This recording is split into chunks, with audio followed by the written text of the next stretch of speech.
I do want to get to Seth McFarland, who is a writer and an actor who has made millions of dollars. And also he wrote the movie, the very popular movie Ted, about this, you know, very offensive teddy bear. Anyway, and that was part of the Oscar ceremonies too. But he was picked to be the host by Academy President Hawk Koch, and also the producers of the Oscars, Craig Sadan and Neil Maron. Now these are the top folks who have the authority, who have the power to pick or to suggest to the Academy Board of Governors who's going to be the host and what's going to be said. So there's this false perception that somehow the dialogue that is presented by the host is impromptu, which it really is not. It's planned. It's rehearsed for weeks. Plus, there is a 5-second delay in the broadcast if the producers and the directors feel that if somebody says something, says a curse word, which some of the winners do. That happened a couple of years ago. There's a 5-second delay that they can edit out what that person says. So I just wanted to raise that to put what Seth McFarland said at the Oscars in this context, that he was asked to do this because he's considered so quote unquote edgy.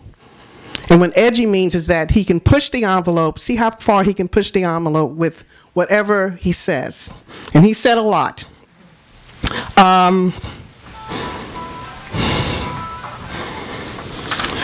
So here I go. First there was the quote, "I saw your boobs" song, which unfortunately was performed with a gay men's chorus. The name says it all, but to take the misogynist number to an even higher level, disgusting level, McFarland stated names of famous women actors who appeared either nude or semi-nude in various film roles over the years, including gang rape scenes, like The Accused and Boys Don't Cry, which was with Jodie Foster and Hilary Swank. This was supposed to be funny. He mentioned one actor, Scarlett Johansson, who had her privacy violated when pictures of her ended up on smartphones. That was supposed to be funny too. So not only was McFarland exposing these women as sexual objects, but he was making fun of sexual violence and rape as well. After he finished the song, he made a point of saying that he wasn't a member of the gay chorus. He also made another anti-gay reference that the producers added, there was a number of musical numbers performed, and that he said that the Chicago music number was added because the Oscars weren't quote-unquote gay enough. He also made sexist and racist comments about Spanish-speaking actors Selma Hayek and Penelope Cruz when he said, quote, "We have no idea what they're saying, but we don't care because they're so attractive," end quote. And both of these actors are fluent not only in Spanish, but also in English. In reference to the Django Unchained movie, McFarland stated, quote, "This is a story of a man fighting to get back his woman who has been subjected to unthinkable violence, or as Chris Brown and Rihanna call it, a date movie," end quote. I don't know how many people know about what happened with Chris Brown and Rihanna, but there was an incident of domestic violence a few years ago, made a lot of, made the media. So he was making light both of the painful separation caused by slavery and also domestic violence, all in one sentence. In reference to the Lincoln movie, directed by Steven Spielberg, McFarland said if Daniel Day-Lewis, who portrayed Lincoln, was still in character, would he try to free Don Cheadle if he saw him walking down the street? Don Cheadle is an award-winning black actor. McFarland also offended 9-year-old African-American actor Quinvenzile, I'm sorry if I'm not pronouncing her name wrong, Wallace, the youngest person to ever be nominated for a lead role, when he said this: "To give you an idea of how young she is, it will be another 16 years before she's too old for George Clooney," end quote. And the last example, but not the least, were the anti-Semitic insults Mcfarland threw out. And the way he did it was to use this bear character, along with the film star Mark Wahlberg. They presented an Oscar. And Mcfarland was speaking for Ted off camera, and he stated that in order to make it in Hollywood, you have to be Jewish, since Hollywood is controlled by Jewish people in secret, which is very stereotypical reference. And Ted goes on to say, well, because I want to, because I have to really, play up to the, to this Jewish, grouping. He goes on to say, I would like to donate money to Israel and continue to work in Hollywood forever, end quote. And then he goes on to say that this Ted, he wants to attend one of the famous orgies at actor Jack Nicholson's house. And the reason it was a little confusing to me, but when I read an article about this, apparently he was referring to the rape of this 13-year-old girl by Roman Polanski, director Roman Polanski, that reportedly happened at Jack Nicholson's house. Defended by his partners. Yeah, and then of course, Polanski pleaded guilty when he fled. He's been gone for like 30 or 40 years. So this is the orgy that he is referring to. So these are some of the shocking, lurid examples of what took place at this show. So if you happen to miss it, I'm sure you're grateful that you did. I do want to raise one more aspect of the Oscars that helps to put into a broader view, especially in terms of women and how women are objectified under a glass, patriarchal society. Now, you don't have to admit this, but how many of you all watch the red carpet shows? Don't be shy. Okay, it doesn't have to be just the Oscars. It happens with the Grammys. It happens with the Emmys, and it's hours and hours of these commentators. These commentators are interviewing, people as they're coming into the shows. And for those of you who admitted to seeing this, what's the first thing that the commentators ask? Who are you wearing? Who are you wearing? Not what did you think about this character you played, or what did you think about this story? What kind of impact do you think it has on society? It's always about who are you wearing? How long did it take you to get ready? Whose jewels are you wearing? I mean, these women wear millions and millions of dollars worth of jewels. Many of the female actors are under contract to wear a designer's gown and jewelry when a billion people are watching. They're nothing more than mannequins that you see at a Macy's store or some other department store to showcase expensive clothing that everyday woman couldn't even think about buying or wearing. And when a full-figured actor wears a gown, they hardly get stopped on the red carpet unless they are nominated for an award. Like Melissa McCarthy was nominated last year. They interviewed her and Octavia Spencer, who won the Oscar for The Help. But you didn't see Octavia Spencer or Melissa McCarthy being interviewed. At least I didn't see them at the Oscar ceremony this year. And I don't know how many people know that Melissa McCarthy was horribly attacked by this horrible critic, Rex Reed, for her weight in this movie that she's in. I can't even, it's just awful language that he used against her. So really, the skinnier you are, the more attention you get, from, the cameras. The award-winning singer Adele was the butt of another Mcfarland joke during the Oscars because she's full-figured.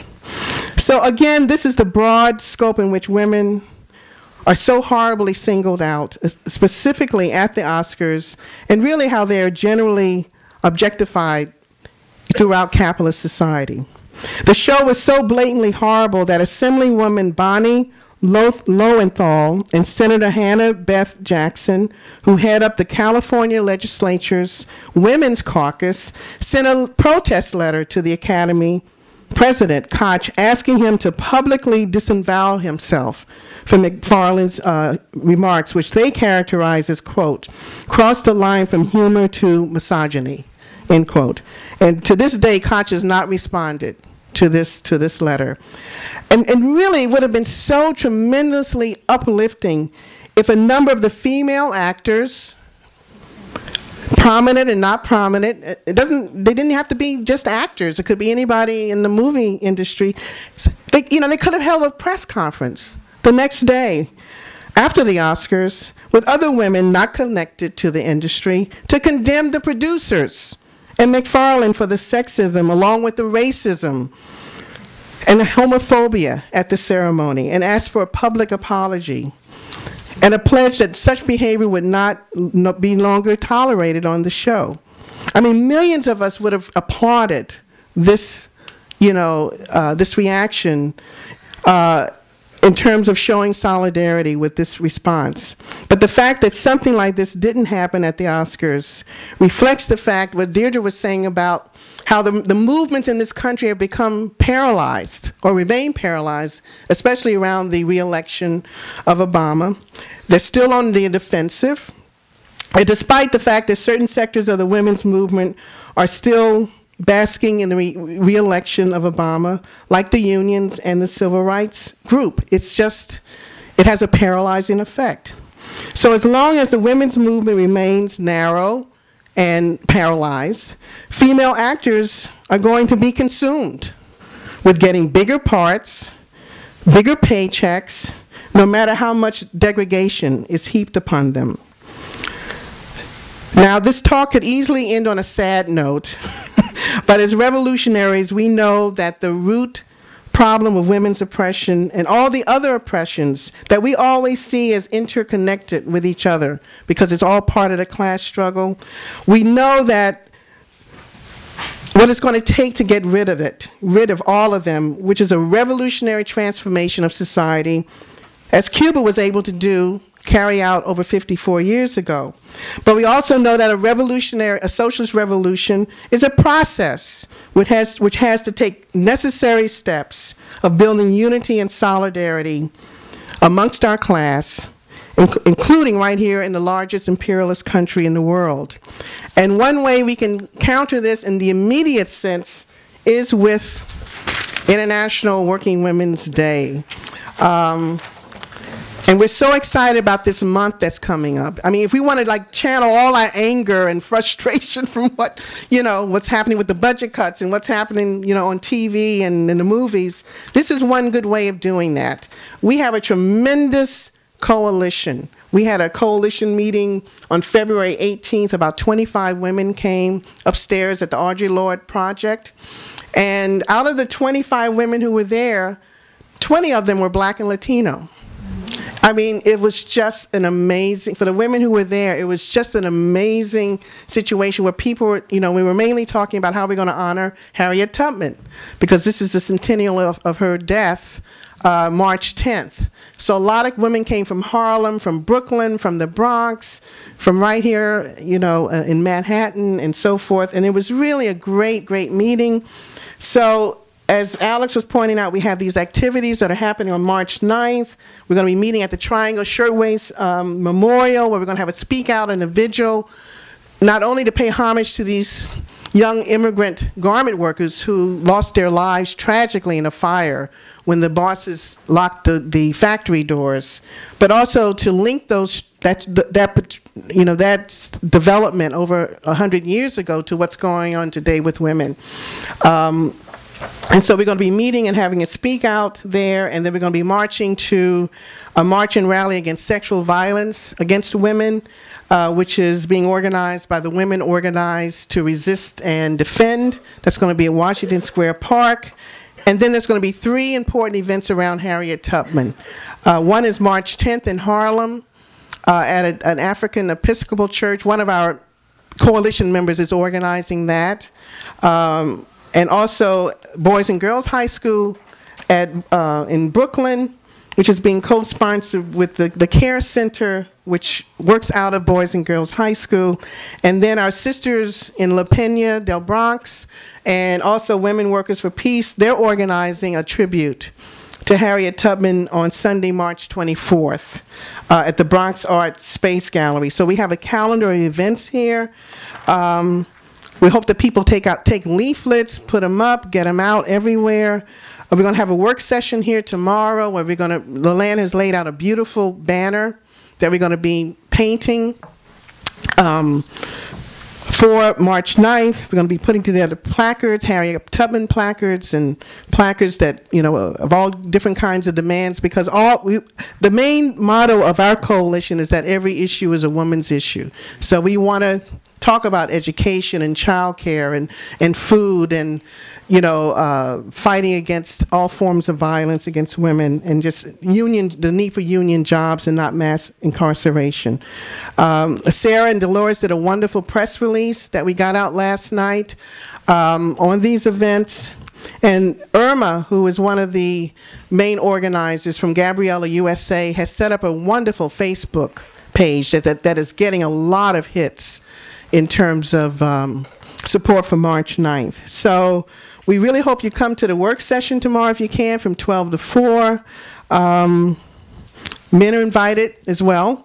And we hope you come out for March 9th. Everybody's invited. And really, we really want to march behind the banner slogans of no war on women at home and abroad, unite to fight our liberation, every issue is a woman's issue, and long live International Working Women's Day. Thank you.